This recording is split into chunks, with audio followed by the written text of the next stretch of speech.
समझो यहाँ पर देखो, लास्ट क्लास के अंदर अपन ने एक्सरसाइज 10.1 और 10.2 को कंप्लीट कर लिया था, ठीक है। और अगर आपने वो कंप्लीट नहीं की सबसे पहले उनको कंप्लीट कर लेना, जिसने वीडियो नहीं देखी उन वीडियो को देख लेना, ठीक है।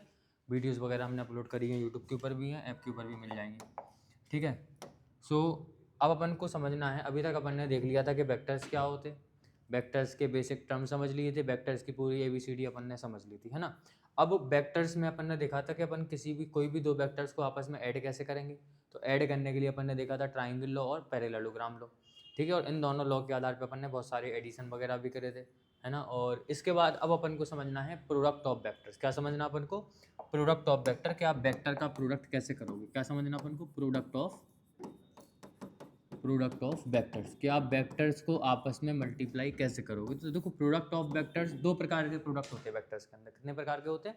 दो प्रकार के होते हैं। एक होते हैं स्केलर प्रोडक्ट, एक क्या होता है स्केलर प्रोडक्ट, और एक क्या होता है वेक्टर प्रोडक्ट। दूसरा प्रोडक्ट क्या होता है? Vector product. ध्यान से सुनना, एक है स्केलर प्रोडक्ट और दूसरा क्या है? Vector product. अब भाई स्केलर प्रोडक्ट किसको बोलते हैं? स्केलर प्रोडक्ट हम बोलते हैं डॉट प्रोडक्ट को। क्लियर? डॉट प्रोडक्ट जो होता है वो क्या होता? स्केलर होता। और जो अपना क्रॉस प्रोडक्ट होता, ये किसके बराबर होता भाई? वेक्टर। इसको अपन मतलब क्रॉस प्रोडक्ट को अपन वेक्टर प्रोडक्ट बोलते हैं। ये वेक्टर फॉर्म में होता है और ये इसको सॉल्व करने पे, मल्टीप्लाई करने पे क्या मिलता है अपन को? एक नंबर मिलता है, क्योंकि स्केलर है ये। अब इसको अपन रिप्रेजेंट कैसे करते हैं? जैसे मान लो एक वेक्टर ए है और दूसरा वेक्टर बी है। क्लियर है? अगर हमें इन दोनों का प्रोडक्ट करना है तो दो तरीके से प्रोडक्ट कर सकते हैं।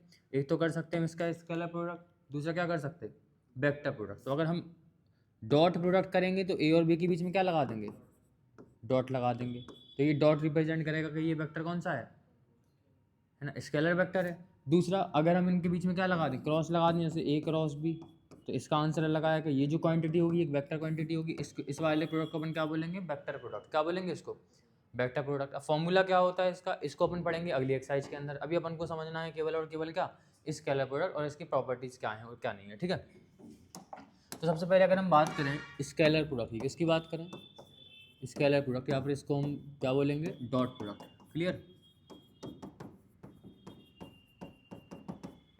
ध्यान से सुनना, ये जो स्केलर या डॉट प्रोडक्ट है, जैसे ए डॉट बी, फॉर्मूला याद कर लो सबसे पहले इसका। ए डॉट बी किसके बराबर? थ्योरम है ये कि magnitude of A into magnitude of B cos theta. This is the formula of product of two vector, dot product of two vector. अगर आपको दो वेक्टर्स का डॉट प्रोडक्ट निकालना है तो आप क्या करोगे? Magnitude of A into magnitude of B cos theta. इतनी बात क्लियर हो गई। अब यहाँ पे अब थीटा की वैल्यू भाई बहुत सारी हो सकती है ना। थीटा की वैल्यू अपनी एक बार अपन ले लेंगे। अगर थीटा की वैल्यू 0 डिग्री है तो क्या होगा? अगर थीटा की वैल्यू 90 डिग्री है तो क्या होगा? अगर थीटा की वैल्यू 180 डिग्री है तो क्या होगा? ध्यान से सुनना। अब एक बात और समझो, थीटा है क्या पहले ये समझ लो। तो theta is the angle between, जैसे एक ए वेक्टर है, ये बी वेक्टर है, तो ए वेक्टर और बी वेक्टर के बीच का एंगल है थीटा। समझ में आ गई बात? Theta is the angle between two vector. समझ में आ गई बात? क्या नहीं? अब अगर थीटा की वैल्यू 0 हो जाए, थीटा की वैल्यू क्या हो जाए? 0, तो यहाँ पे क्या हो जाएगा? कॉस 0, और कॉस 0 की वैल्यू क्या होती है? 1। कॉस 0 की वैल्यू क्या होती है? 1। तो इस कंडीशन के अंदर ए डॉट बी जो होगा, ए डॉट बी जो होगा, ये किसके बराबर हो जाएगा? Magnitude of A into magnitude of B. और कॉस थीटा की वैल्यू 0 पुट करोगे और कॉस 0 की वैल्यू 1 होती तो केवल इतना आ जाएगा अपना। समझ में आ गई बात? अगर थीटा की वैल्यू 90 है, अगर थीटा की वैल्यू 0 डिग्री है, मतलब ए वेक्टर और बी वेक्टर आपस में कैसे हैं? पैरेलल है। अभी तो थीटा की वैल्यू 0 है, तो ये अपन को प्रूफ करने को भी आ सकता है। प्रूफ करोगे ये वेक्टर्स आपस में कैसे 0 हैं, तो अगर उनके बीच का एंगल कितना? 0 डिग्री हो, या फिर उनका प्रोडक्ट इसके बराबर आ रहा हो। ठीक है ना? क्लियर? दूसरी कंडीशन देखो, अगर थीटा की वैल्यू 90 डिग्री है, मतलब दोनों वेक्टर के बीच में जो एंगल है वो कितने डिग्री का है? 90 डिग्री का है। तो फॉर्मूला क्या बनेगा? ए डॉट बी जो है वो किसके बराबर आएगा? Magnitude of A into magnitude of B cos theta, और थीटा की वैल्यू 90, और कॉस 90 की वैल्यू कितनी होती? कॉस 90 की वैल्यू कितनी होती? 0, और 0 का मल्टीप्लाई पूरे में, तो ए डॉट बी किसके बराबर आ जाएगा? 0 के बराबर आ जाएगा भाई। क्लियर होगी बात कि नहीं होगी? समझ में आ गई बात? सिमिलरली अगर थीटा की वैल्यू 180 डिग्री होती है तो कॉस 180 की वैल्यू कितनी हो जाएगी? -1, तो साइन आगे माइनस का आ जाएगा। क्लियर? तो क्या आ जाएगा अपना? ए डॉट बी जो है ये किसके बराबर हो जाएगा? माइनस के magnitude of A into magnitude of B. Clear? ये कुछ बेसिक बातें हो गई। एक बात और सुनो, अगर मैग्नीट्यूड ऑफ, अगर जैसे मान लो अगर ए वेक्टर 0 है और और केवल बी वेक्टर 0 है, मतलब ए और बी में से अगर या तो ए वेक्टर 0 हो जाए या फिर क्या हो जाए, बी वेक्टर 0 हो जाए, इम्प्लाइज डेट हम बोल सकते हैं कि ए डॉट बी भी क्या होगा, 0 होगा। बोल सकते हैं क्या नहीं? अगर यहाँ तो ए की वैल्यू 0 हो जाए तो मल्टीप्लाई करने पे इस साइड 0 आ जाएगा, या तो बी की वैल्यू 0 हो जाए तो 0 का मल्टीप्लाई पूरे में करोगे तो RHS क्या हो जाएगा, 0 हो जाएगा। तो भाई ए डॉट बी की वैल्यू 0 आएगी, तो ये कंडीशन होगी। लेकिन एक केस ऐसा बनता है जहाँ पे ना तो ए 0 होगा ना बी 0 होगा, मतलब ना तो ए 0 है ना बी 0 है, मतलब ना तो ए वेक्टर 0 वेक्टर है ना ही बी वेक्टर 0, लेकिन इन दोनों का जो डॉट प्रोडक्ट है वो क्या आएगा, 0 आएगा। और ये कब आएगा, जब थीटा की वैल्यू क्या हो, 90 डिग्री। अगर थीटा की वैल्यू 90 डिग्री होगी तो ए डॉट बी क्या आएगा, 0 आएगा। अब यहाँ पे ना तो भाई ए हमारा 0 है, ठीक है ना, और ना ही बी वेक्टर 0 है, समझ में आई बात कि नहीं? उसके बाद भी इनका डॉट प्रोडक्ट क्या है, 0 है। तो अगर ए वेक्टर 0 है तो डॉट प्रोडक्ट 0 होगा, बी वेक्टर 0 है तो डॉट प्रोडक्ट 0 होगा। एक केस ऐसा बनेगा जिसमें ना तो ए 0 है ना बी 0 है, उसके बाद भी इनका प्रोडक्ट क्या होगा, 0 होगा, क्योंकि उनके बीच में एंगल कितने डिग्री का है, 90 डिग्री का है। वो आपस में क्या है, यहाँ पे A is perpendicular to B vector, ये क्या है, परपेंडिकुलर है। इसमें क्या हो जाएंगे, एक वेक्टर जे है और दूसरा वेक्टर जे हो गया।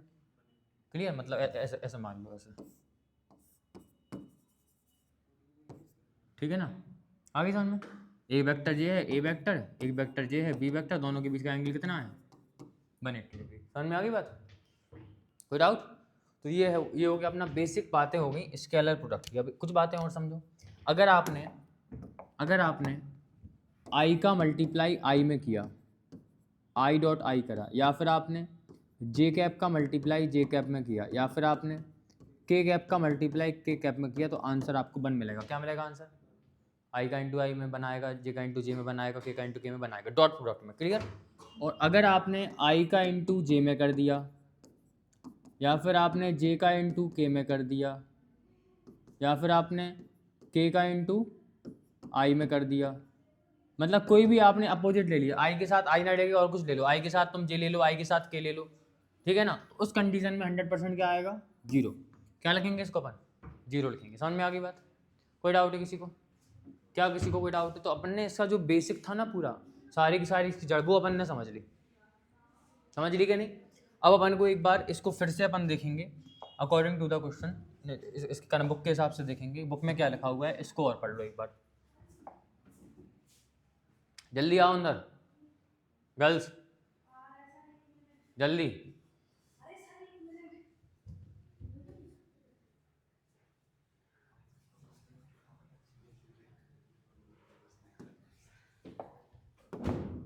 देखो ध्यान से, ए डॉट बी किसके बराबर होगा, magnitude of A magnitude of B cos theta. एक बार समझा दी आपको हमने, एक बार समझा दी। दूसरा, यहाँ पे थीटा क्या है, थीटा की वैल्यू 0 से पाई के बीच में हो गई, हम बता रहे, देखो हमने एक बार दोबारा बता दे रहा है, फिर से समझ लो। प्रोडक्ट ऑफ वेक्टर समझ रहे हैं, वेक्टर्स के प्रोडक्ट 2 प्रकार के होते हैं, जल्दी समझो 2 मिनट के अंदर। वेक्टर का जो वेक्टर के प्रोडक्ट है ना, इनको अपन 2 प्रकार से वेक्टर्स को आपस में मल्टीप्लाई कर सकते हैं। एक तो होता है स्केलर प्रोडक्ट जिसको अपन डॉट प्रोडक्ट बोलते हैं, एक होता है वेक्टर प्रोडक्ट जिसको अपन क्रॉस प्रोडक्ट बोलते हैं। क्लियर है?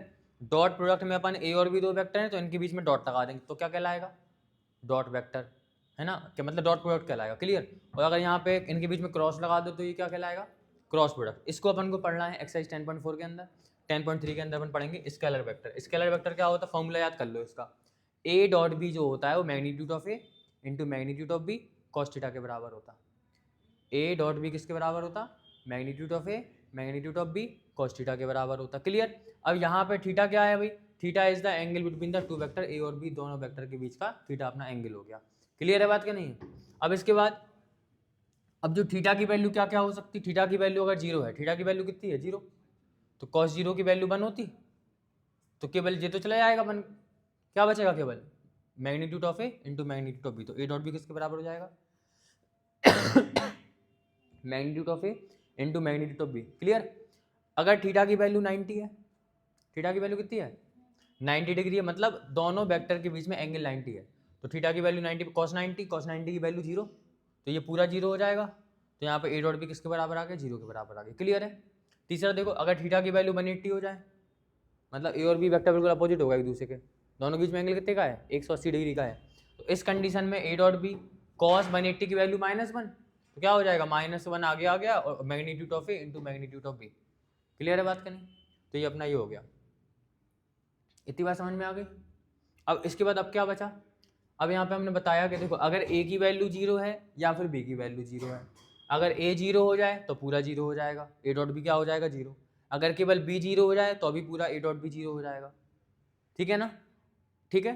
तो अगर a 0 होता है और b 0 होता है तो उस कंडीशन में a डॉट b क्या होता, लेकिन तो यहाँ पे देखो या तो a 0 है या फिर b 0 है या फिर दोनों 0 है, तो इस कंडीशन में a डॉट b की वैल्यू 0 आएगी। लेकिन एक केस ऐसा होता है जिसमें ना तो a 0 होगा ना b 0 होगा, उसके बाद भी इनका प्रोडक्ट कितना आएगा 0 आएगा, अगर थीटा की वैल्यू 90 हो जाए तो, है ना। ना तो a 0 है ना b 0 है, लेकिन थीटा के बीच की वैल्यू कितनी है, एंगल यहाँ पे वेक्टर्स के बीच का एंगल कितना है 90 डिग्री, तो यहाँ पे cos 90 कितना 0 होता, तो यहाँ पे ये पूरा a डॉट b 0 हो गया। अब यहाँ पे देखो ना तो a 0 है ना b 0, उसके बाद भी क्या हो गया a डॉट b 0 हो गया। तो ये कंडीशन अपन को याद रखना। अब इसमें i का i डॉट i करोगे, चाहे j डॉट j करो, चाहे k डॉट k करो, आंसर कितना आएगा 1। क्लियर। i का i में करोगे डॉट प्रोडक्ट, j का j में करोगे यूनिट वेक्टर है ना, तो और k का k में करोगे तो बनाएगा। लेकिन अगर किसी अपोजिट का कर दो, i के साथ j का कर दो या j के साथ k का कर दो, ऐसा क्यों होता, क्योंकि भाई i और j, i वेक्टर इधर है, i वेक्टर हो गया x एक्सिस का, मान लो ये हो गया, और j वेक्टर हो गया मान लो y एक्सिस का। क्लियर। i और j के बीच में एंगल कितने डिग्री का है 90 का, अगर इनके बीच में एंगल 90 का है मतलब दो वेक्टर के बीच में एंगल 90 का होता है, उसकी वैल्यू क्या आती 0। इसलिए i डॉट j ले लो, चाहे j डॉट k ले लो, चाहे k डॉट i ले लो, ये सारे वेक्टर क्या है म्यूचुअली परपेंडिकुलर है क्या नहीं, इसलिए क्या हो जाएगा 0 हो जाएगी इनकी वैल्यू। हाँ आ गई। हाँ कोई डाउट किसी को। ठीक है भाई, बस यही बताया भैया हमने। अब इसके बाद सुनो ध्यान से, अब इसके बाद अपन को ये बात तो क्लियर होगी ना। ऑब्जर्वेशन अपन ने क्या क्या देखे, हमने आपको बता ही दिया कि a डॉट बी एक रियल नंबर है। जब आप a डॉट बी करोगे, a और b का मल्टीप्लाई करोगे, जब आप a और b का मल्टीप्लाई करोगे तो आपको एक नंबर मिलेगा, वेक्टर नहीं मिलेगा। क्लियर। वो केवल एक स्केलर नंबर होगा, वो एक वेक्टर क्वांटिटी नहीं होगी। समझ में आ गई। दूसरा वो कह रहा है अगर a और b दोनों नॉन जीरो हैं और उसके बाद भी a डॉट बी 0 आ रहा है, मतलब ना तो a 0 है ना b 0 है, उसके बाद भी a डॉट बी किसके बराबर आ रहा, तो ये केवल एक ही कंडीशन में हो सकता, जब a और b के बीच में एंगल कितने डिग्री का हो 90 डिग्री, तो a डॉट बी क्या हो 90 हो, है ना, मतलब a is perpendicular to b। दूसरा केस क्या है, थीटा की वैल्यू अगर 0 होगी, बता ही दिया हमने, अगर थीटा की वैल्यू 0 होगी तो a डॉट बी क्या हो जाएगा magnitude of a into magnitude of b। ठीक है, ये भी हमने आपको बता चुके कि अगर थीटा की वैल्यू कितनी हो जाए, थीटा की वैल्यू पाई मतलब 180 डिग्री हो जाए, तो इस कंडीशन में a डॉट बी क्या हो जाएगा माइनस के magnitude of a into magnitude of b, क्योंकि cos 180 की वैल्यू कितनी होती -1, तो माइनस साइन आगे आ जाएगा। ये हो गया अपना clear. In the view observation, यहाँ पे अगर अपन इसको और ज़्यादा अच्छे से समझें तो अपन देखेंगे कि i का इंटू i में करने पे, j का इंटू j में करने पे और k का इंटू k में करने पे आंसर कितना आता, क्योंकि भाई i अपना यूनिट वेक्टर है। तो अगर आप जैसे i डॉट आई कर रहे हैं, क्या कर रहे हैं i डॉट आई कर रहे हैं। क्लियर। तो i डॉट आई किसके बराबर होगा magnitude of i into magnitude of i into cos theta, और i एक ही है तो इनके बीच का एंगल कितना होगा 0 डिग्री होगा कि नहीं होगा। तो i का मैग्नीट्यूड क्या होता, i एक यूनिट वेक्टर है, इसका मैग्नीट्यूड 1, इस वाले i का मैग्नीट्यूड भी कितना है 1, और cos 0 की वैल्यू भी कितनी है 1, तो i डॉट आई क्या हो जाएगा 1। सिमिलरली क्या हो जाएगा j डॉट जे भी क्या हो जाएगा 1, k डॉट के भी क्या हो जाएगा 1। i j और j k और k i क्या होगा 0 होगा। ठीक है, i j j k और k i क्या हो जाएगा 0 हो जाएगा। क्यों, क्योंकि i और j के बीच में i unit vector j unit vector, इनके बीच में एंगल कितने डिग्री का है 90 डिग्री का। ये x एक्सिस है, ये y एक्सिस है, ये y एक्सिस है, ये z एक्सिस है, ये z एक्सिस है, ये x एक्सिस, तीनों एक्सिस आपस में क्या होती है mutually perpendicular to each other, इसलिए इनका प्रोडक्ट क्या आएगा 0 आएगा। ठीक है भाई, अब अपन को नेक्स्ट जो टॉपिक समझना है, इतनी बात क्लियर होगी सबको। अब समझना है अपन को, अगर आपको एंगल बिटवीन टू वेक्टर्स निकालना, क्या निकालना आपको, दो वेक्टर्स के बीच का एंगल निकालना। देखो ध्यान से बॉयज, अगर जैसे आपको पता है कि vector A into vector B equal to होता है magnitude of A into magnitude of B cos theta, निकालना क्या है आपको थीटा, तो ये आ जाएगा डिवाइड में, देखो ध्यान से, ये जो कॉस्ट, ये जो magnitude of A magnitude of B है, ये आ जाएगा डिवाइड में, तो कॉस थीटा की वैल्यू कितनी आएगी, कॉस थीटा इक्वल टू आएगा magnitude of A magnitude of नहीं vector A into vector B upon magnitude of A into magnitude of B. तो ये हो गया फॉर्मूला एंगल फाइंड करने का। तो एंगल बिटवीन टू वेक्टर्स, फिर डाउट है किसी को, समझ में आ गई बात। तो इस वाले फॉर्मूले से अपन क्या निकाल सकते हैं, एंगल बिटवीन टू वेक्टर्स को फाइंड कर सकते हैं। क्लियर, क्लियर है, ठीक है, आगे समझो इसको। इतना हो गया।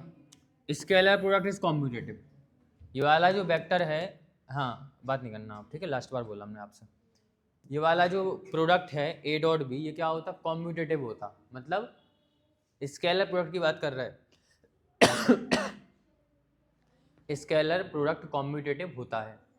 कॉम्यूटेटिव का मतलब क्या है, ऑर्डर को चेंज करने से आंसर सेम आता, 2 3 जा 6 3 2 जा 6, 2 का इंटू 3 में करो चाहे 3 का इंटू 2 में करो, आंसर सेम आएगा।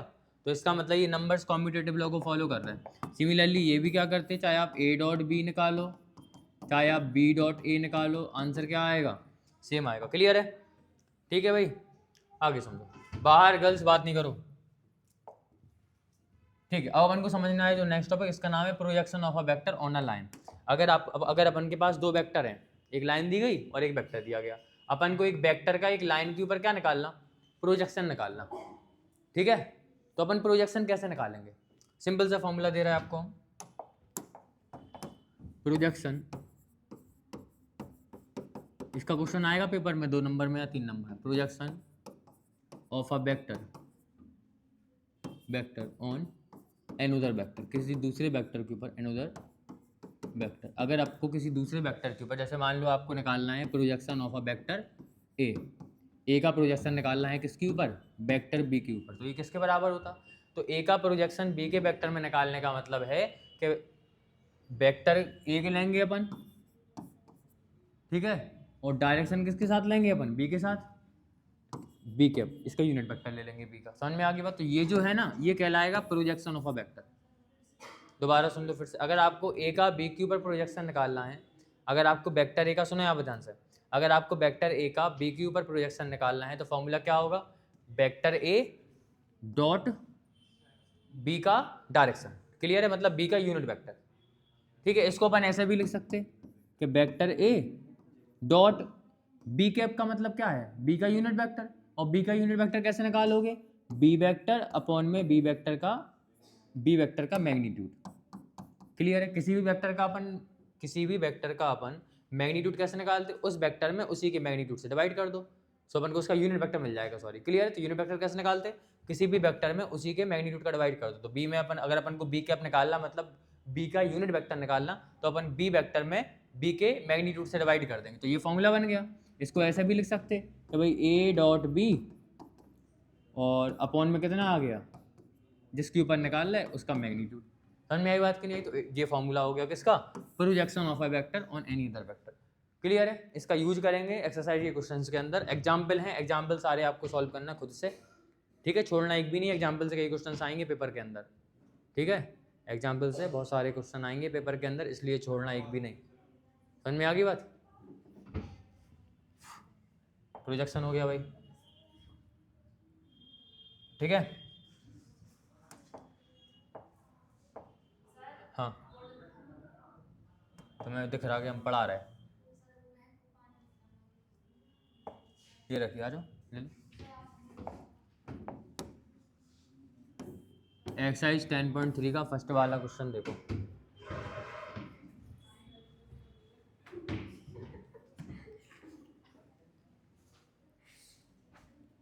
उसने तुमसे बोला होगा, देखो ध्यान से। अपन को देखो एक्सरसाइज 10.3 के ऊपर अपन आ गए, ठीक है। एग्जाम्पल ऐसे ही है, सॉल्व करना एक बार, अगर इन सारे क्वेश्चंस को समझ लोगे तो आपको एग्जाम्पल्स भी आ जाएंगे। क्लियर, ध्यान से सुनना। यहाँ पे लिखा है find the angle between two vectors, अपन को दो वेक्टर्स के बीच का एंगल फाइंड करना। Find the angle between two vector, अपन को दो वेक्टर के बीच का क्या फाइंड करना, अब एंगल फाइंड करना ए और बी का। विथ मैग्नीट्यूड √3 एंड 2, मतलब ए का मैग्नीट्यूड है √3 और बी का मैग्नीट्यूड है 2। क्लियर है? क्लियर? ए का मैग्नीट्यूड √3 है, बी का मैग्नीट्यूड 2 है, और ए डॉट बी कितना दिया गया? ए डॉट बी कितना है? √6। वैल्यूज याद रखना, इनको अपन लिखते हैं, ठीक है? मैग्नीट्यूड ऑफ ए √3 है, मैग्नीट्यूड ऑफ बी 2 है।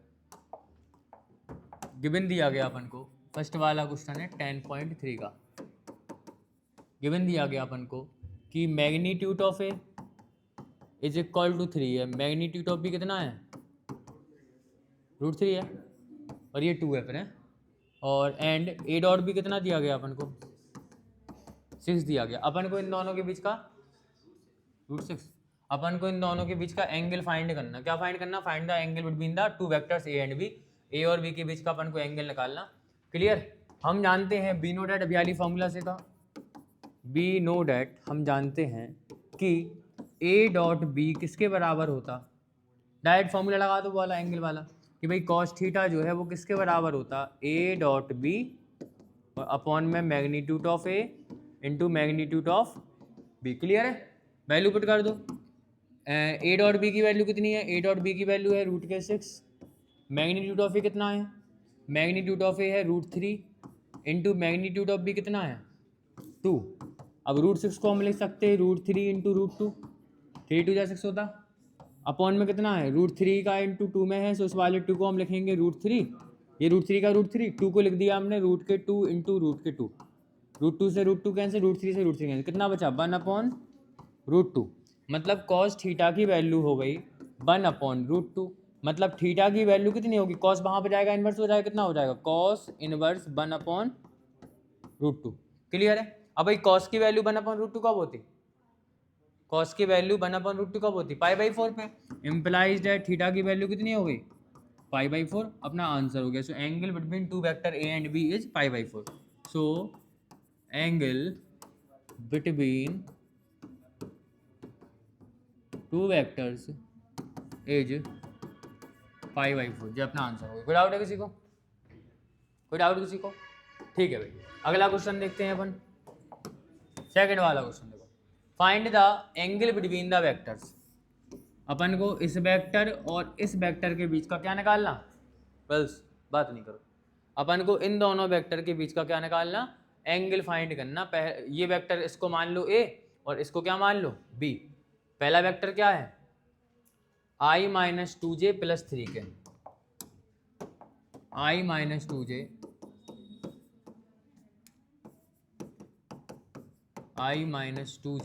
प्लस में 3k, ये हो गया पहला वेक्टर। और दूसरा वेक्टर क्या था?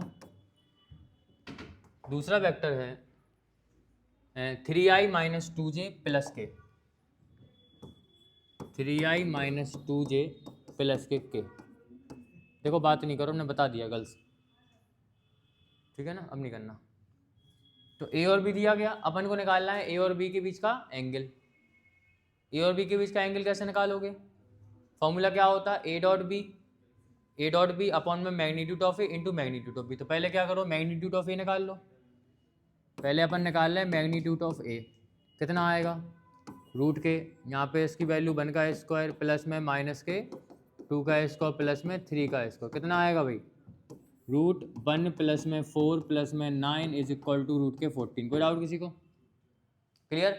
फिर अपन ने निकाला मैग्नीट्यूड ऑफ बी। बी का मैग्नीट्यूड मतलब 3 का स्क्वायर प्लस में -k, 2 का स्क्वायर प्लस में 1 का स्क्वायर, ये कितना आएगा? 3 का स्क्वायर 9 प्लस में 4 प्लस में 1, ये भी कितने हो गए? √k 14। Magnitude of A into magnitude of B अपन ने पुट कर दिया, ठीक है? अब चाहिए अपन को ए डॉट बी की वैल्यू, अपन को निकालना है एंगल। याद रखो अपन को क्या फाइंड करना? एंगल। तो ए डॉट बी की वैल्यू और निकालेंगे। तो भाई ए डॉट बी किसके बराबर होगा? ए की वैल्यू पुट कर दो। ए की वैल्यू कितनी है? i-2j प्लस में 3k। क्लियर?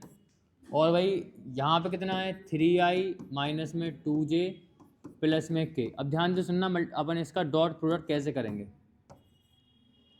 ध्यान से सुनना। आई वाले टर्म का आई वाले टर्म में करेंगे, जे वाले टर्म का जे वाले टर्म में करेंगे, और के वाले टर्म का के वाले टर्म में करेंगे। वैसा क्यों कर रहे हैं? क्योंकि बाकी वैल्यू 0 आना। जैसे मान लो आई का आई में करोगे तो आई का इंटू आई में करते आई स्क्वायर आता, और आई स्क्वायर की वैल्यू 1 होती, और यहाँ पे बचा 3 और यहाँ पे बचा 1, तो 3 बन जा कितना हो जाएगा 3, जैसे यहाँ पे बचा 1 इंटू में इसका कितना है कांस्टेंट 3, आई का इंटू आई में आई स्क्वायर की वैल्यू 1 होती, ठीक है। फिर -2 लिखा तो भाई यहाँ पे लिख दिया -2 इंटू यहाँ पे कितना लिखा -2, है कि नहीं। फिर +3 का इंटू 1 में, तो 3 इंटू 1 के का इंटू के में से के स्क्वायर की वैल्यू 1 होती, लिखेंगे नहीं। इतनी बात क्लियर। अब जब अपन इस प्रकार के दो ध्यान से सुनो, जब अपन इस प्रकार के दो ब्रैकेट को सॉल्व करते तो इसका मल्टीप्लाई हर एक टर्म में होता, इसका मल्टीप्लाई भी हर एक टर्म में होता, इसका मल्टीप्लाई भी हर एक टर्म में होता। हमने क्या किया, केवल इसका मल्टीप्लाई पहले टर्म में, दूसरी टर्म का दूसरी टर्म में, तीसरे का तीसरे। ऐसा क्यों किया, सिंपल तरीका है ये करने का। आई का इंटू जे में भी तो कर सकते थे अपन, जैसे आई का इंटू आई में करा सो कितना आ गया 3i का इंटू आई में कितना आएगा 3i का, आप आई में करोगे कितना आएगा 3i स्क्वायर आएगा क्या नहीं आएगा, आई स्क्वायर की वैल्यू 1 तो 3 इंटू 1 3 बन जा कितना 3 आ जाएगा। समझ में आ गई बात। और जब आई वाले का टर्म आप जे में करोगे तो आई और जे को मल्टीप्लाई करने पे 0 आने, तो लिखेंगे नहीं। आई वाले का के में करोगे तो आई और के का मल्टीप्लाई करने पे 0 आने, तो लिखेंगे नहीं। जे का आई में करेंगे तो 0 आएगा, जे का के में करेंगे, जे का जे में करेंगे तो भाई बना जाएगा, और 2 2 जा कितना हो गया यहाँ पे 4 हो जाएगा। समझ में आ गई बात। तो आपको क्या करना है, कॉरेस्पॉन्डिंग टर्म को मल्टीप्लाई करना है डॉट प्रोडक्ट निकालने के लिए। समझ में आ गई बात। डॉट प्रोडक्ट निकालने के लिए आपको कॉरेस्पॉन्डिंग टर्म्स का मल्टीप्लाई करना, कर दिया कितना है 3 1 जा 3 माइनस माइनस प्लस 2 2 जा 4 और प्लस में 3 कितने आ गए 4 3 7 3 4 3 7 7 3 10 कितना आ गई वैल्यू ए डॉट बी की वैल्यू 10 आ गई। निकालना क्या था अपन को, angle between two vector. So angle between vectors A and vector B, A और बी वेक्टर के बीच का एंगल क्या होगा cos theta is equal to magnitude of A dot B upon में magnitude of A into magnitude of B. A dot B की value कितनी निकाली 10, मैग्नीट्यूड ऑफ ए कितना है √14 और ये भी कितना है √14। क्लियर है, कितना आएगा 10 अपॉन में 14 कितना आएगा 5 अपॉन में 7।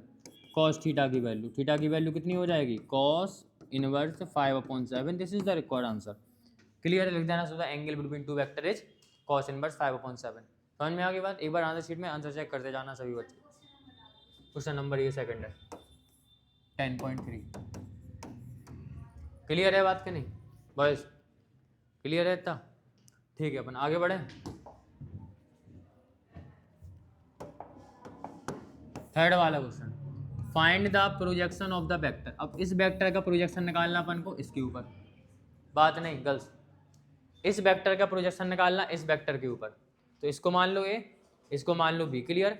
सो अपन को क्या निकालना है प्रोजेक्शन ऑफ ए, यहाँ पे लेट कर लो, लेट ए इक्वल टू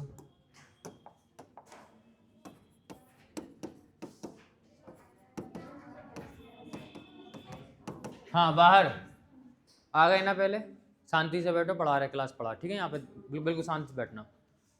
ए और बी की वैल्यू कितनी है बोलना जरा, ए और बी की वैल्यू आई माइनस जे, आई माइनस जे, आई प्लस जे, आई माइनस जे। बॉयज बाहर, ठीक है भाई इतनी बात। अपन को इसका प्रोजेक्शन निकालना है इसके ऊपर, तो projection of A equal to I minus J on B equal to I plus J. अपन ए का प्रोजेक्शन निकालना है किसके ऊपर, बी के ऊपर निकालना है। क्लियर है। तो हमने फॉर्मूला क्या बताया था, क्या होगा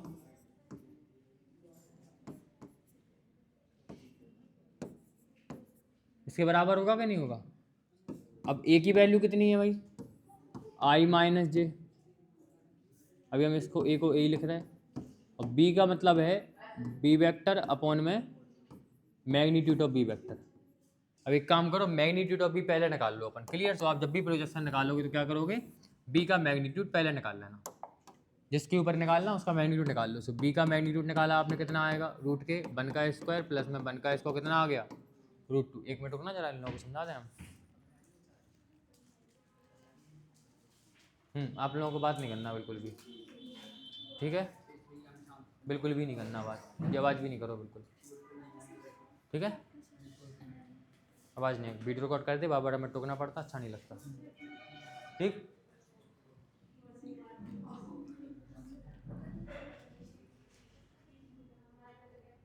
चलो यहाँ पे सुनो। So A dot B equal to क्या होगा, मैग्नीट्यूड ऑफ ए इंटू, नहीं मैग्नीट्यूड ऑफ ए नहीं, ए डॉट, यहाँ पे ये क्या लिखा, vector A dot B cap, ये क्या है, प्रोजेक्शन है ए का बी के ऊपर, समझ में आ गई बात। तो ए का अपन ने ए लिख दिया, ये क्या हो गया अपना बी वेक्टर, अपन में क्या है, मैग्नीट्यूड ऑफ बी, बी का मैग्नीट्यूड अपन ने निकाल लिया कितना, √2, ए की वैल्यू कितनी है, आई माइनस जे, और बी की वैल्यू कितनी है, आई प्लस में जे, अपॉन बी की वैल्यू कितनी है, √2, कितना आएगा आंसर, आई का इंटू आई में तो 1 हो गया, माइनस जे का इंटू जे में तो अभी कितना आ गया 1, अपॉन में √2, 1 माइनस 1 अपॉन 0 अपॉन √2, मतलब आंसर कितना आया 0। क्लियर, तो निकाल दिया प्रोजेक्शन। तो इस प्रकार से आपको जिसका भी प्रोजेक्शन निकालना, उस वाले वेक्टर में जिसके ऊपर निकालना, उसके यूनिट वेक्टर से मल्टीप्लाई करोगे तो आपको क्या मिल जाएगा, उसका प्रोजेक्शन मिल जाएगा। ठीक है, अगला क्वेश्चन देखेंगे, 4th वाला, find the projection of the vector. अब इस वाले वेक्टर का प्रोजेक्शन निकालना इस वेक्टर के ऊपर, कर लोगे सॉल्व, ये ए हो गया, ये बी हो गया, इसको आपने माना वेक्टर ए, इसको माना आपने वेक्टर बी, तो इसका जो प्रोजेक्शन होगा वो किसके बराबर होगा, बी कैप के बराबर होगा। बी कैप की वैल्यू आपको निकालना आती है, यूनिट वेक्टर है ना, आती है ना निकालना। ठीक है, अब अपन देखेंगे 5th वाला क्वेश्चन, अपन को प्रूफ करना है so that each of the given 3 vectors is a unit vector. वो कह रहा है प्रूफ करो कि यहाँ पे जितने तीनों वेक्टर आपको दिए गए, तीनों वेक्टर क्या हैं, यूनिट वेक्टर हैं। अब कोई वेक्टर यूनिट वेक्टर का पता कैसे चलेगा, अगर किसी वेक्टर का मैग्नीट्यूड क्या आ जाए, 1 आ जाए, तो अपन उसको क्या बोलेंगे, अगर किसी वेक्टर का मैग्नीट्यूड क्या हो, क्यों भाई समझ में नहीं आई आप लोगों को,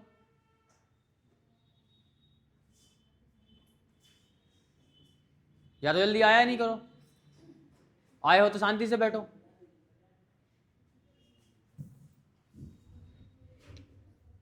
देखो यहां पे ध्यान से, 3 वेक्टर हो गए अपने पास, अपन को प्रूफ करना है कि तीनों वेक्टर यूनिट वेक्टर हैं, तो इसको हम ए मान लेंगे, इसको बी मानेंगे, इसको क्या मानेंगे, सी मानेंगे। बुक लिए कोई, बोलो जरा,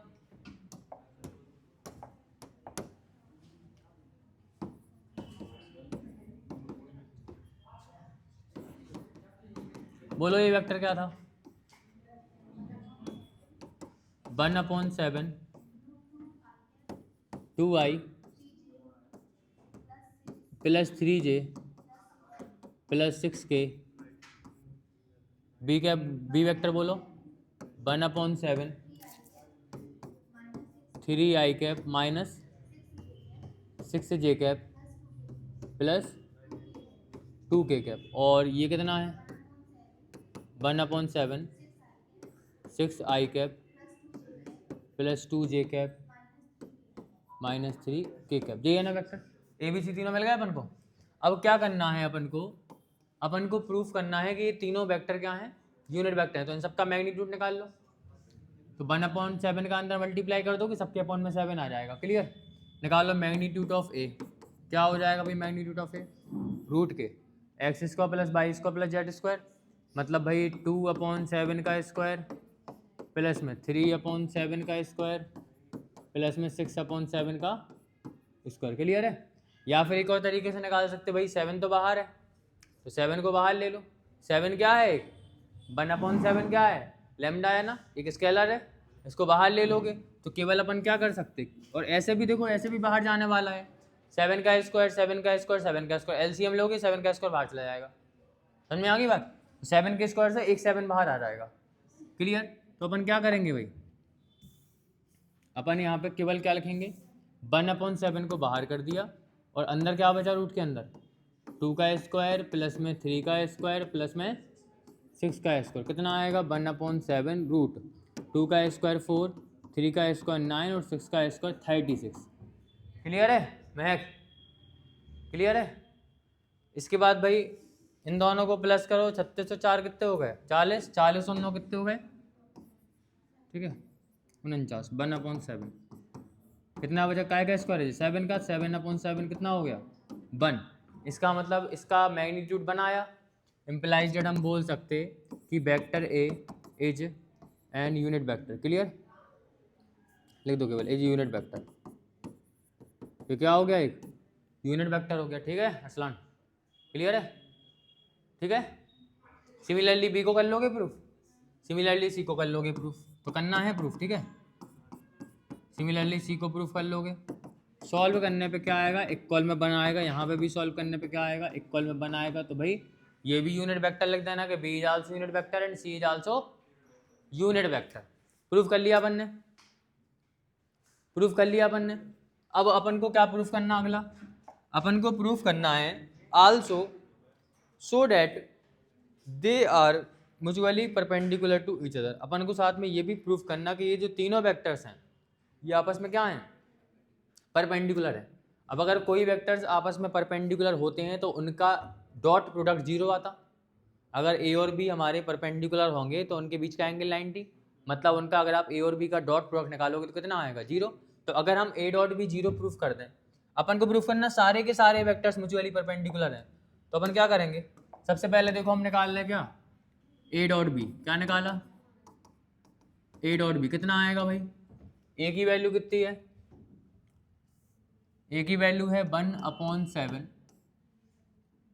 2i प्लस में 3j और प्लस में 6k। क्लियर, देखो यहाँ पे ध्यान से, डॉट यहाँ पे भी कितना है 1/7 3i माइनस के 6j और प्लस के 2k। ठीक है,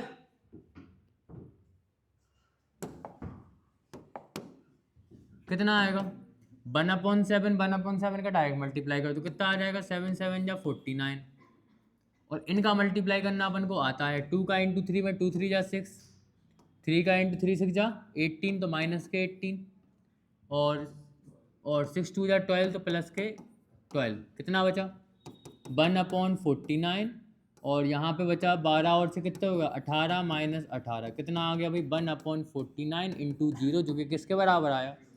इसका मतलब क्या हुआ, implies that A dot B, अब देखो क्योंकि ए डॉट बी जीरो आ गया, implies that A dot B क्या है, जीरो है, सो है ना, और देखो ना तो ए जीरो है ना बी जीरो है, एंड बोथ, ना तो मैग्नीट्यूड ऑफ ए जीरो है, मतलब ना तो वेक्टर ए जीरो है और ना ही वेक्टर बी जीरो है ना, लेकिन ये जीरो है। इम्प्लाइज डेट जो ए होगा वो किसके परपेंडिकुलर होगा, बी के ऊपर परपेंडिकुलर होगा। तो ए और बी को परपेंडिकुलर, आपने ए और बी को परपेंडिकुलर प्रूफ कर दिया। सिमिलरली आप क्या करोगे, आप निकालोगे बी डॉट सी, आप निकालोगे सी डॉट ए। क्लियर, और सबका आंसर क्या आने वाला है, जीरो, सबका आंसर क्या आने वाला है, जीरो। सब में लिख देना, सो ए परपेंडिकुलर टू बी, यहाँ पे लिख देना बी परपेंडिकुलर टू सी, यहाँ पे लिख देना सी परपेंडिकुलर टू ए। तो ए बी के ऊपर परपेंडिकुलर है, बी सी के ऊपर परपेंडिकुलर है, सी ए के ऊपर परपेंडिकुलर, मतलब सारे वेक्टर्स आपस में क्या हो, परपेंडिकुलर नहीं हो गए, mutually perpendicular to each other है क्या नहीं। ठीक है भाई, कोई डाउट किसी को, कोई डाउट, ठीक है तो आगे बढ़े। ए बी सी जो है म्यूचुअली परपेंडिकुलर वेक्टर्स हो गए, प्रूफ कर दिया अपन ने। अब अपन आ गए नेक्स्ट क्वेश्चन के ऊपर, सिंपल है, ठीक है। सिक्स्थ वाला क्वेश्चन देखो, सिक्स्थ वाला क्वेश्चन है मैग्नीट्यूड ऑफ ए और मैग्नीट्यूड ऑफ बी फाइंड करना। अपन को क्या फाइंड करना, ए और बी अपन को फाइंड करना। A plus B dot A minus B 8 दिया गया, और magnitude of A equal to दिया गया 8 मैग्नीट्यूड ऑफ बी। क्लियर, ठीक है रौनक, तो निकालना ये है, ये क्या लिखा, A plus B A minus B equal to 8 given दिया गया। कौन सा क्वेश्चन है जी, सिक्स है वो, अच्छा पिछला वाला 5 था। गिवन दिया गया अपन को कि ए प्लस बी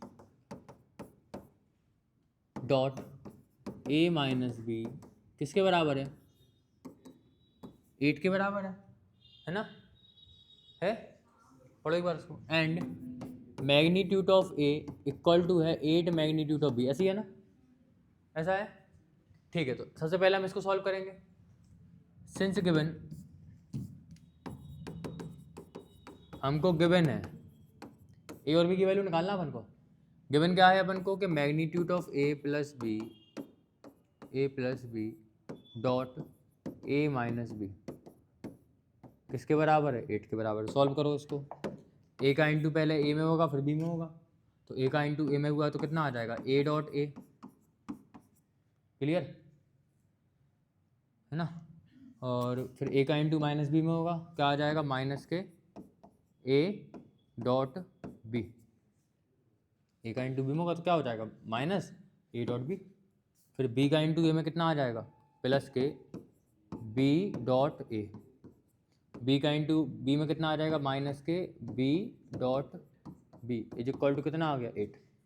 अब भाई ए डॉट ए जो होता है जी ए स्क्वायर के बराबर होता। कैसे होता, अगर हम ए डॉट ए निकालें, क्या निकालें, ए डॉट ए। अभी सीख लेना, आगे से हम डायरेक्टली लिखेंगे magnitude of A into magnitude of A, और कॉस ए और ए तो सेम है, मतलब इनके बीच में एंगल 0 डिग्री का होगा। कॉस 0 की वैल्यू 1 तो क्या आ जाएगा, मैग्नीट्यूड ऑफ ए का स्क्वायर। तो ए डॉट ए किसके बराबर होता, मैग्नीट्यूड ऑफ ए के स्क्वायर के बराबर होता।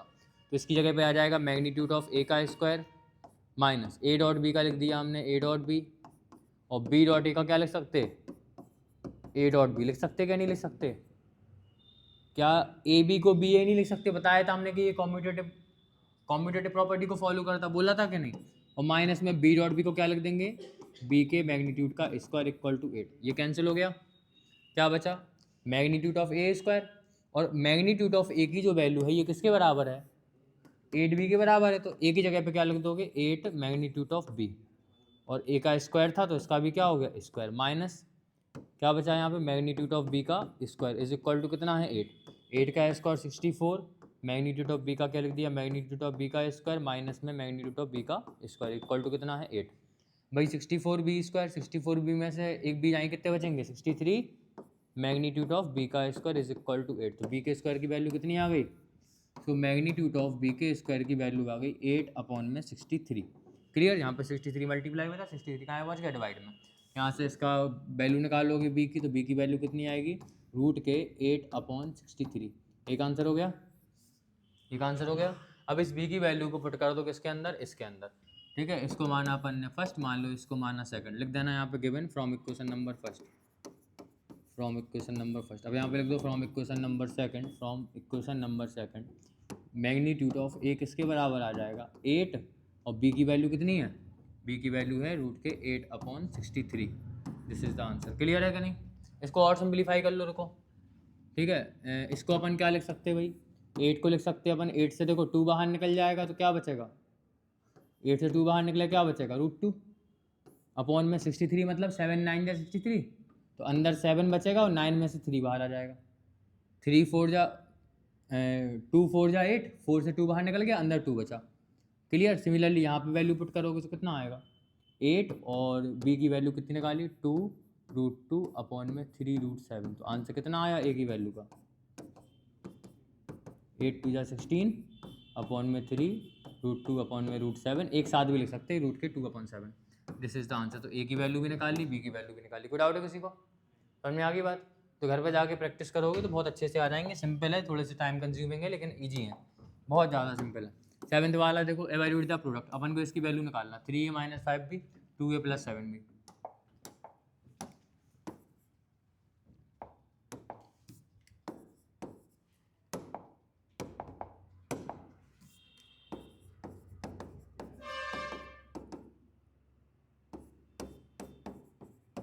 यही था, भूल गए हम तो। 3a - 5b 2a + 7b 2a + 7। Clear है। इसको अपन को सॉल्व करना, कौन सा क्वेश्चन है जी, 7th है, ठीक है भाई। मल्टीप्लाई करो पहले, 3a का मल्टीप्लाई 2a में, 3 2 जा 6, ए का इंटू ए में कितना आ जाएगा, हम लिख रहे हैं पहले इसको, ठीक है, a.a। क्लियर है।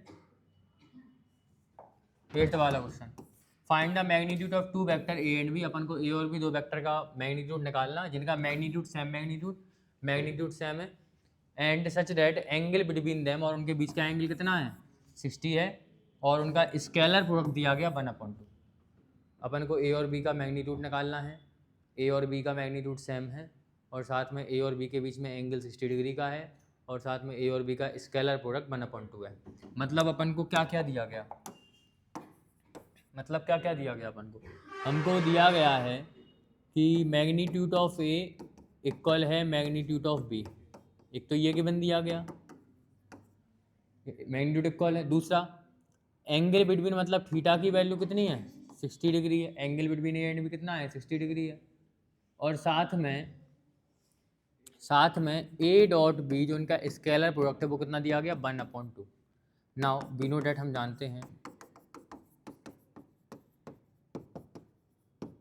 जानते हैं कि ए डॉट बी किसके बराबर होता, magnitude of A into magnitude of B और कॉस 60 डिग्री के बराबर हो जाएगा।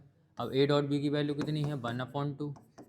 मैग्नीट्यूड ऑफ ए को मैग्नीट्यूड ऑफ ए और मैग्नीट्यूड ऑफ बी को भी क्या लग दिया, मैग्नीट्यूड ऑफ ए, क्योंकि दोनों क्या हैं, बराबर हैं। कॉस 60 की वैल्यू कितनी है, 1/2।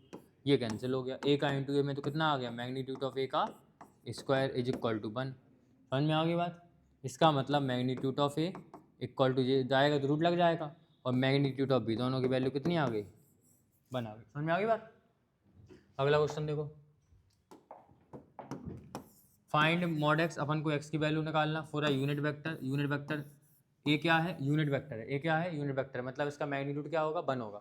X minus A dot X plus A, कर लोगे इसको सॉल्व, वैसे ही मल्टीप्लाई करना। एक्स का इंटू एक्स में करोगे कितना आएगा, मॉड एक्स का स्क्वायर। एक्स का इंटू ए में करोगे तो कितना आएगा, एक्स डॉट ए कितना आएगा, प्लस के एक्स डॉट ए। फिर उसके बाद माइनस के ए का एक्स में करोगे कितना आएगा, माइनस के ए डॉट एक्स, और फिर उसका ए का ए में करोगे कितना आएगा, माइनस के ए के मैग्नीट्यूड का स्क्वायर। अब देखो मॉड एक्स स्क्वायर को मॉड एक्स स्क्वायर लिख दोगे, इक्वल में देखो 12 है तो 12, मॉड एक्स स्क्वायर को मॉड एक्स स्क्वायर प्लस में एक्स ए और ए डॉट एक्स को एक्स डॉट ए लिख सकते हैं, ये कैंसिल हो गया। और यहाँ पे ये क्या है, ए अपना एक यूनिट वेक्टर है तो इसके मैग्नीट्यूड क्या होगा, 1 होगा, और मैग्नीट्यूड का स्क्वायर क्या होता है, 1। 1 का स्क्वायर 1 इक्वल टू 12। तो मॉड ऑफ एक्स स्क्वायर की वैल्यू कितनी आ गई, 12 माइनस 1। तो मॉड ऑफ एक्स की वैल्यू कितनी आ गई, रूट के 11। समझ में आ गई बात। तो ऐसे कर लोगे, ठीक है भाई।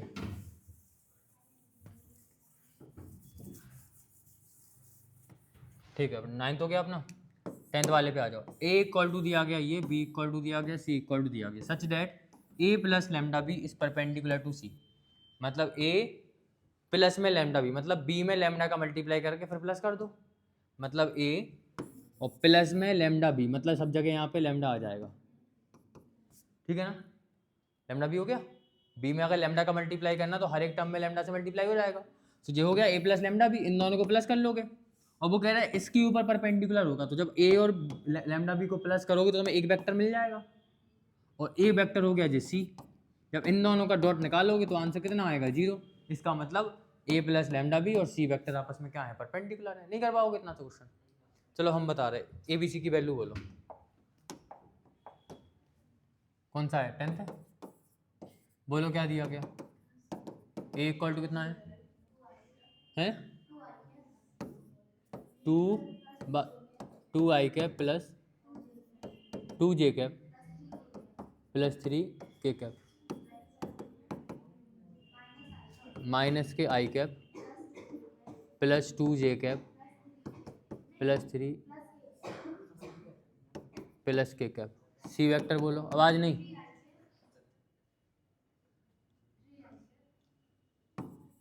थ्री आई कैप प्लस जे कैप, बस। वो कह रहे ए प्लस लैम्डा भी, तो पहले क्या निकाल लो, ठीक है। यहाँ पे अपन ने क्या निकाला, हेयर ए प्लस में लैम्डा बी निकाल ले, किसके बराबर आएगा बताओ, वेक्टर ए। वेक्टर ए मतलब ये है 2i प्लस में 2j प्लस में 3k, यही तो है ना। और प्लस में लैम्डा भी, तो लैम्डा और बी की वैल्यू कितनी है, -i माइनस के 2j प्लस के k।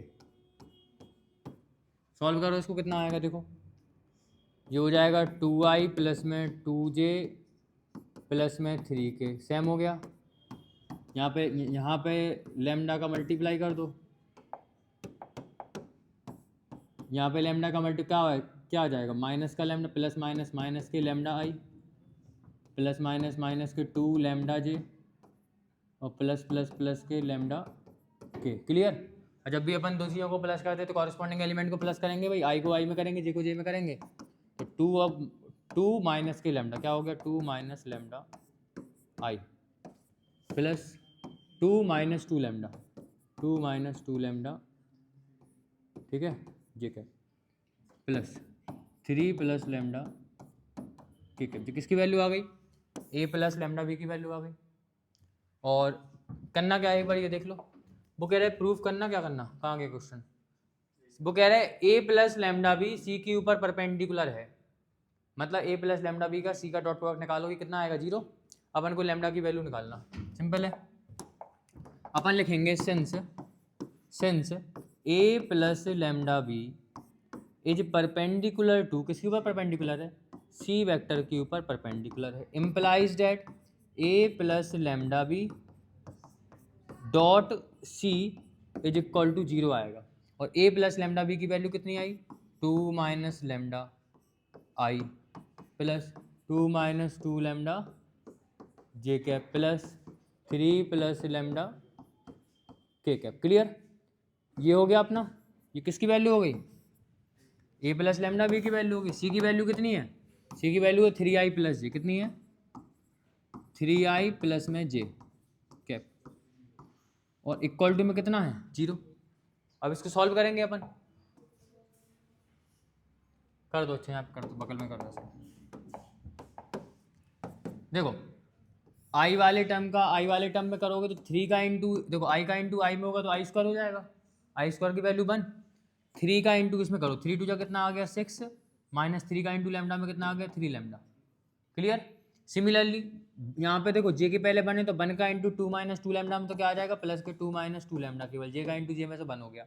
और 3 प्लस लैम्डा का यहाँ पे के है नहीं है तो वहाँ पे के का कांस्टेंट 0 होगा, तो 0 का इंटू इसमें ये 0 हो जाएगा, क्या बचेगा इक्वल टू 0। क्लियर है। कितना बचा, यहाँ पे बचा 6 और 2 कितने हो गए 8, और माइनस के 3 लैम्डा में से 2 लैम्डा गए तो कितने बचे, ये माइनस के 5 लैम्डा हुआ है, इक्वल टू कितना है ये, तो माइनस के 5 लैम्डा इक्वल टू माइनस के 8, माइनस से माइनस कैंसिल, लैम्डा की वैल्यू कितनी आ गई, चेक करो एक बार आंसर शीट में, गलती तो नहीं होगी कहीं पे, सही है।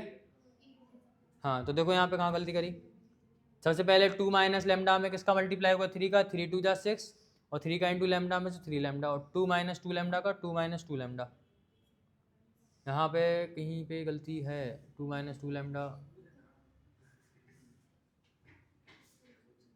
2 माइनस लैम्डा और 2 माइनस में 2 लैम्डा, देखना भाई ये वैल्यू सही लगी, वैल्यू चेक करो एक बार, ए बी सी की वैल्यू चेक करो फुर्ती में, यहाँ पे +2 है ना, ठीक है।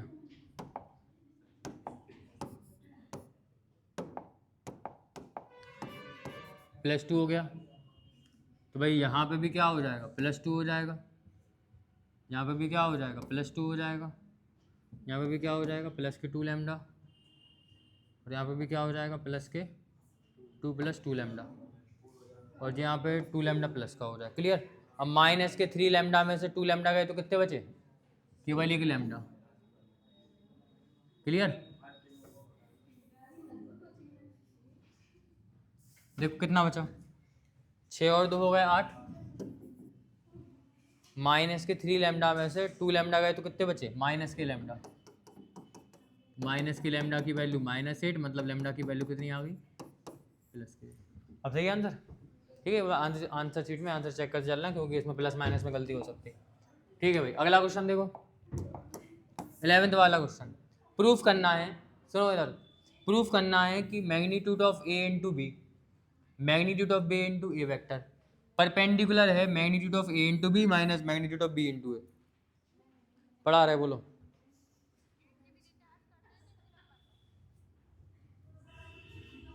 इतनी बात क्लियर। कैसे प्रूफ करोगे,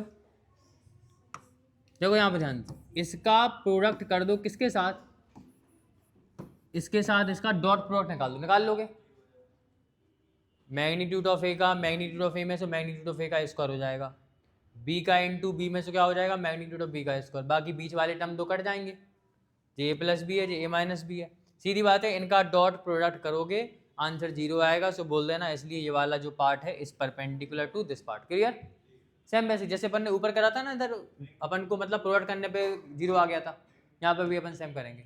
क्लियर है? बस ध्यान रखना, इन बातों का ध्यान रखना कि बी का इंटू बी में करते हो तो क्या आता है बी स्क्वायर, है ना, magnitude of B into B करो। समझ में आ गई बात? मतलब बी डॉट बी करोगे, बी डॉट बी करोगे तो कितना आएगा बी का स्क्वायर, ए डॉट ए करोगे तो कितना आएगा ए का स्क्वायर। क्लियर है?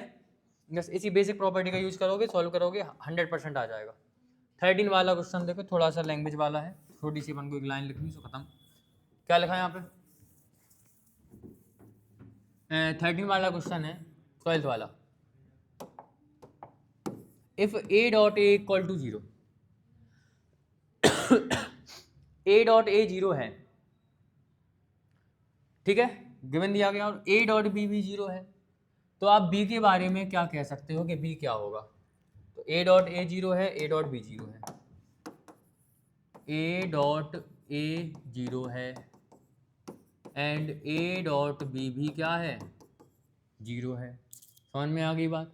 इसका मतलब क्या हुआ कि if A dot A equal to 0 मतलब मैग्नीट्यूड ऑफ ए का स्क्वायर इक्वल टू 0 मतलब magnitude of A equal to कितना आ जाएगा 0 आ जाएगा। क्लियर है?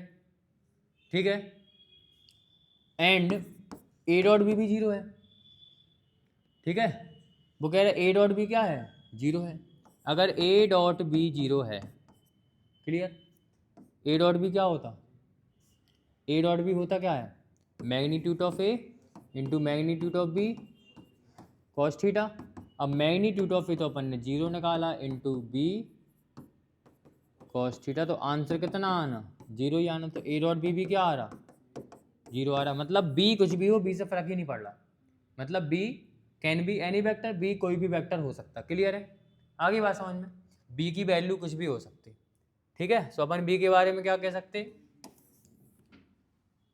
ठीक है, since A equal to 0, A का मैग्नीट्यूड 0 है, so B vector B any vector, ये कोई भी वेक्टर हो सकता है। क्लियर है?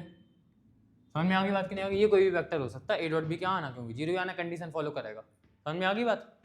अगला क्वेश्चन देखो,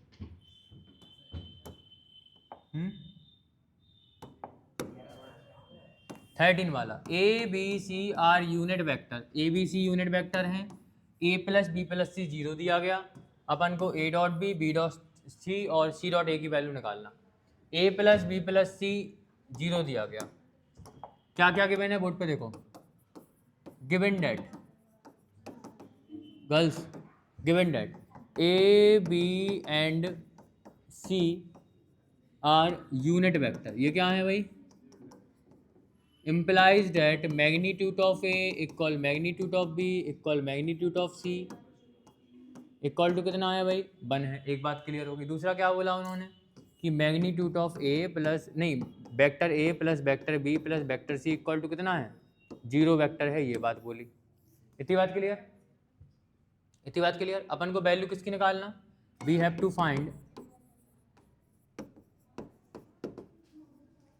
find A dot B plus B dot C plus C dot A, जी निकालना ना, प्रूफ करना क्या कि वैल्यू निकालना, इसकी A dot B dot C dot A की वैल्यू निकालना। अब कैसे निकालेंगे भाई, इसके लिए हम जानते हैं कि ए प्लस में बी प्लस में सी वेक्टर, अगर हम इसका स्क्वायर ले लें किसके बराबर आएगा, A plus B plus C dot A plus B plus C. Clear है? आएगा इसके बराबर का नहीं, फिर ए का इंटू ए में होगा तो कितना आ जाएगा ए डॉट ए। ध्यान से सुनना हम क्या कर रहे हैं, इसकी वैल्यू चाहिए, इसकी वैल्यू चाहिए, ये निकालेंगे यहाँ से ए डॉट ए, फिर प्लस ए का इंटू बी में कितना आ जाएगा ए डॉट बी, फिर प्लस ए का इंटू सी में कितना आ जाएगा ए डॉट सी, बी का इंटू ए में कितना आएगा बी डॉट ए, बी का इंटू बी में कितना आएगा बी डॉट बी, और बी का इंटू सी में कितना आएगा, बी डॉट सी। फिर सिमिलरली सी का इंटू ए में कितना आएगा, C dot A, C dot B और सी डॉट सी। सॉल्व करा इसको अपन ने, तो ए डॉट ए अपना हो जाएगा A square plus B dot B हो जाएगा कितना, बी स्क्वायर। क्लियर। फिर प्लस सी डॉट सी क्या हो जाएगा, मैग्नीट्यूड ऑफ सी का स्क्वायर। क्या बचा अपने पास, ए डॉट बी और बी डॉट ए। बचा के नहीं बचा। अब ए डॉट बी और बी डॉट ए तो एक ही है, तो इसको अपन लिख सकते हैं ए डॉट बी और ए डॉट बी मतलब 2 ए डॉट बी बोल सकते क्या नहीं। सिमिलरली ए डॉट सी और सी डॉट ए क्या बोल सकते हैं, ए डॉट सी और सी डॉट ए को अपन 2 A dot C. Similarly B dot A है एक, ये तो हो गया। क्या बचा अपने पास, बी डॉट सी, तो क्या हो जाएगा प्लस में बी डॉट सी को अपन बोल सकते हैं 2 बी डॉट सी। समझ में आ गई बात। अब भाई मैग्नीट्यूड ऑफ ए तो अपना कितना है 1, तो ये हो जाएगा 1 का स्क्वायर प्लस में बी 1 का, इसका मैग्नीट्यूड ही 1 का स्क्वायर और इसका मैग्नीट्यूड भी 1 का स्क्वायर, प्लस में 2 कॉमन ले लिया तो क्या बचा ए डॉट बी प्लस में ए डॉट सी प्लस में बी डॉट सी। क्लियर है, कितना आ गया जी। और a plus B plus C की वैल्यू क्या बोली थी उनने, ये क्या है a plus B plus C का square, a plus B plus C का square, a plus B plus C का स्क्वायर। और a plus B plus C के स्क्वायर की वैल्यू कितनी थी, a plus B plus C की वैल्यू थी 0। कितनी थी 0। इक्वल टू जी 1 का स्क्वायर 1 का स्क्वायर 1 का स्क्वायर कितने होगा 3 और प्लस में 2 और यहाँ पे क्या बचा ए डॉट बी प्लस में बी डॉट सी को पहले लिख रहे हैं हम, ठीक है, बी डॉट सी और प्लस में ए डॉट सी। इसकी वैल्यू निकालना, 3 यहाँ पे आएगा माइनस का हो जाएगा, 2 यहाँ पे आएगा डिवाइड का हो जाएगा, तो इसकी वैल्यू कितनी आएगी ए डॉट बी प्लस में बी डॉट सी प्लस में ए सी डॉट ए। इसको क्या लिख दो, ए डॉट सी को क्या लिखेंगे अपन सी डॉट ए, क्वेश्चन के अनुसार आंसर तो वही आएगा। ए डॉट सी को क्या बोल रहे हैं सी डॉट ए। क्लियर, ये हो जाएगा सी डॉट ए। ठीक है, और सी डॉट ए क्या आएगी वैल्यू देखो, 3 आएगा इधर डिवाइड में, इधर आएगा तो माइनस का 3, 2 मल्टीप्लाई में 2 पहुंच जाएगा इसके डिवाइड में, ये आंसर हो गया। समझ में आ गई बात, ये आंसर हो गया। क्लियर है कि नहीं, क्लियर है, ठीक है, बस समझ में आ गया। अभी अंजलि क्लियर है, क्या कह रही बता, समझ में नहीं आया, कल आई थी, समझ में आया था, घर पे लगाए थे।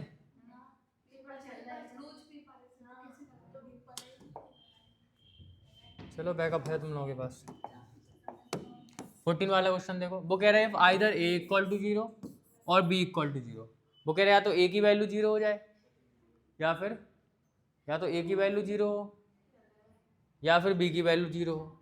तो वो कह रहे हैं ए डॉट बी 0 होता, ए डॉट बी क्या होता, वो कह रहे हैं but the converse need not to be true.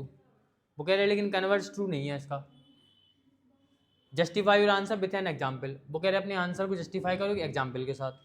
तो भाई उन्होंने क्या बोला कि हम जानते हैं कौन सा 14 है, इफ ए इक्वल टू 0 और B equal to 0 then it is obvious that A dot B equal to क्या होगा 0 होगा। But converse is not true. Converse is, इसका जो कन्वर्स है वो ट्रू नहीं है। कन्वर्स क्या कहता कि if A dot B is equal to 0 है देन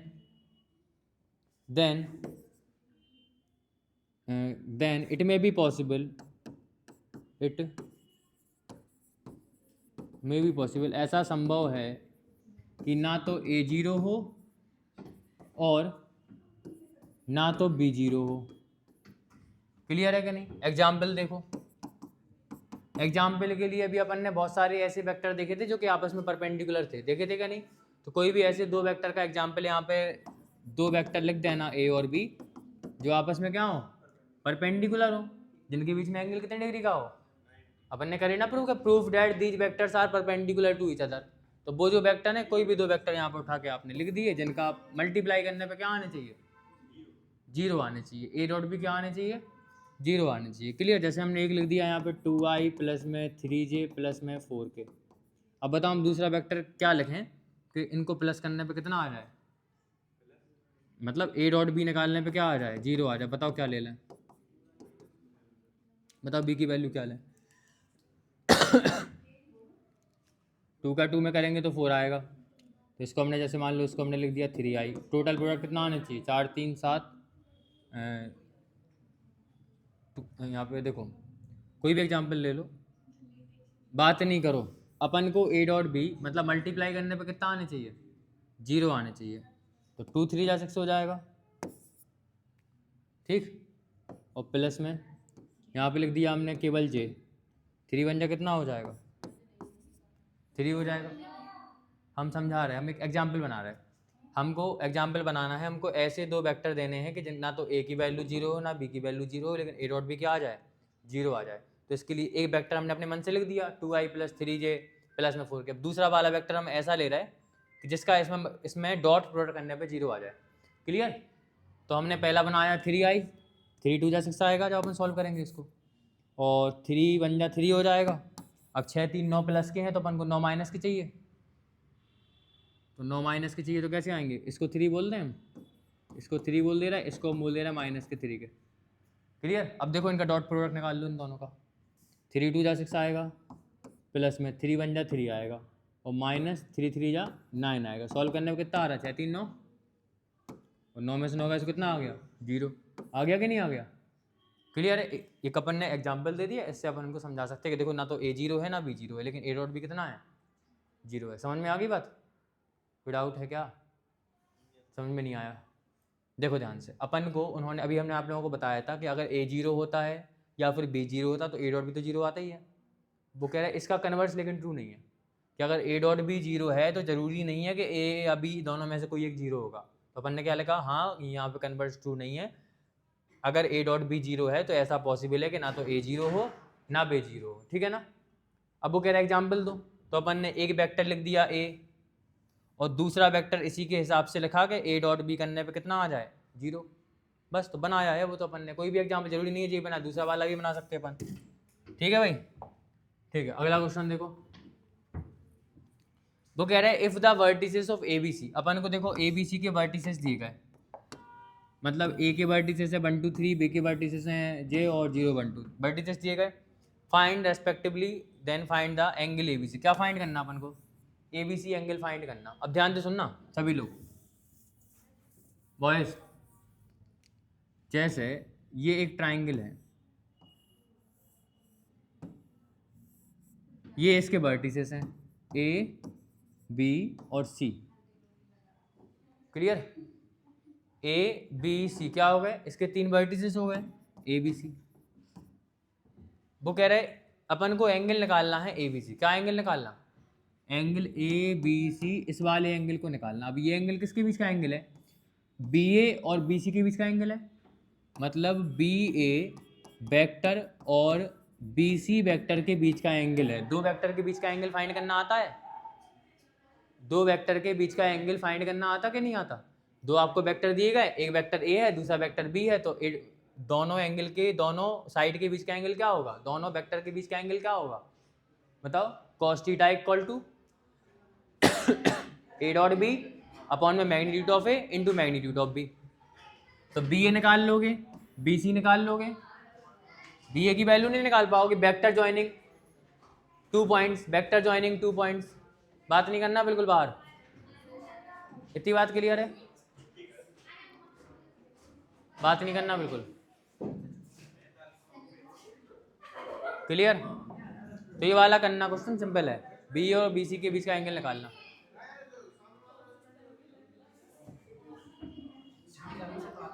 साइलेंस।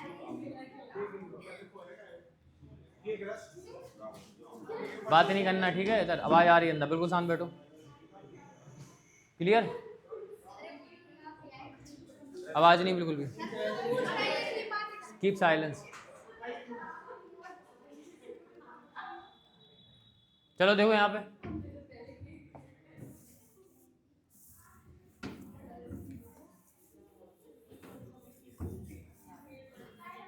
हाँ जो वाला क्वेश्चन भी सिंपल है। A B C point collinear है, ये प्रूफ करना। कैसे प्रूफ करोगे? ए बी निकाल दो, ए बी वेक्टर, एक आपने ले लिया ए बी वेक्टर और साथ में क्या ले लिया, बी सी वेक्टर निकाल लोगे। ए और बी को ज्वाइन करने वाला वेक्टर आपने निकाल दिया ए बी वेक्टर, और बी और सी को ज्वाइन करने वाला निकाल दिया मान लो आपने बी सी वेक्टर। क्लियर है? अगर दो वेक्टर समझ में नहीं आ रही?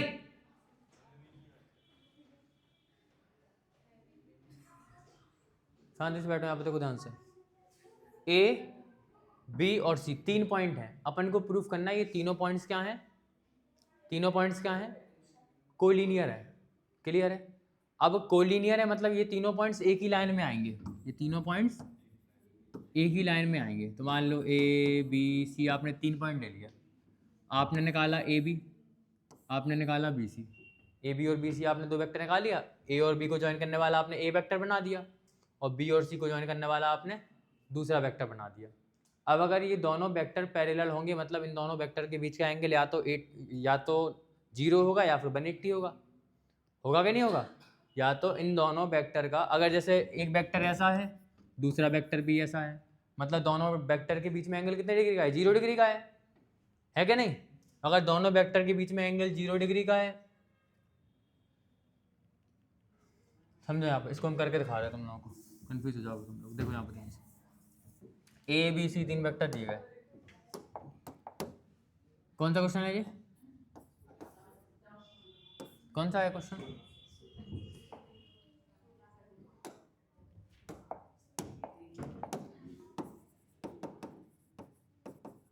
गिवन कोऑर्डिनेट्स, और क्या पॉइंट दिएगा अपन को बोलना जरा जी। ए पॉइंट क्या है, बोलो जल्दी। 1 2 7,